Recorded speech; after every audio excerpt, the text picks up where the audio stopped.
Media మిత్రులకు నమస్కారం. రేపు తెలంగాణ సాధకుడు, తెలంగాణ తొలి ముఖ్యమంత్రి పెద్దలు కేసీఆర్ గారిని సిట్టు విచారణ సంస్థ ముందుకు పిలవటాన్ని తీవ్రంగా ఖండిస్తున్నాం. బీఆర్ఎస్ పార్టీ శ్రేణులందరూ కూడా మా అధిష్టానం ఇచ్చిన పిలుపు మేరకు రేపు అన్ని గ్రామాల్లో, మండల కేంద్రాల్లో, నియోజకవర్గ కేంద్రంలో కూడా దిష్టి బొమ్మల దహనము, బైక్ ర్యాలీలు వంటి తదితర నిరసన కార్యక్రమాలు చేపడుతున్నాం. ప్రజలందరూ కూడా పెద్ద ఎత్తున పాల్గొని నిరసన కార్యక్రమాలను విజయవంతం చేయవలసిందిగా కోరుతున్నాం.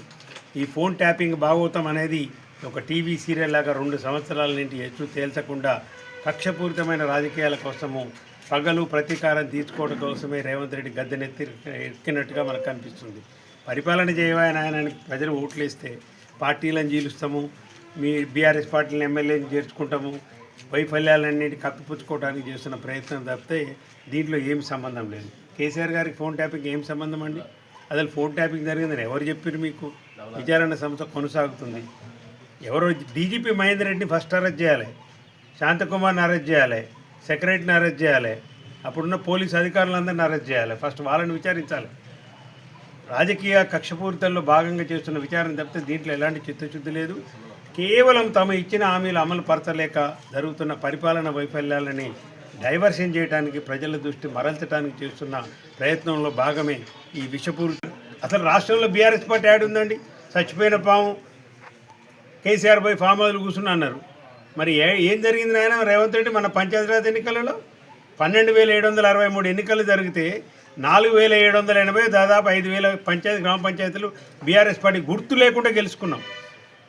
బిడ్డ ఇప్పుడు జరిగే మున్సిపల్ ఎన్నికల్లో కారు గుర్తుంది. గుర్తు చూడగానే కేసీఆర్ గుర్తొస్తాడు. కారు గుర్తు చూడగానే కేసీఆర్ గుర్తు రాగానే కేసీఆర్ పరిపాలన గుర్తొస్తుంది. కేసీఆర్ పరిపాలన గుర్తు రాగానే మీరు 2 సంవత్సరాల దరిద్ర పరిపాలన గుర్తొస్తుంది. ఖచ్చితంగా కేసీఆర్కు కారు గుర్తుకే ఓటేస్తారు. ఇక ఇక్కడ ఉత్తమ్ కుమార్ రెడ్డి గారు కూడా చాలా బేలిండు.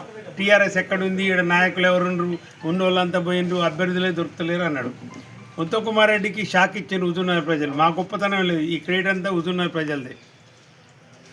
మేలచెరువు మండల కేంద్రంలో 10,700 ఓట్లుంటే బీఆర్ఎస్ బలపరిచిన బచ్చు శ్రీనివాసరెడ్డి 1,150 మెజార్టీతో గెలిచినాడు.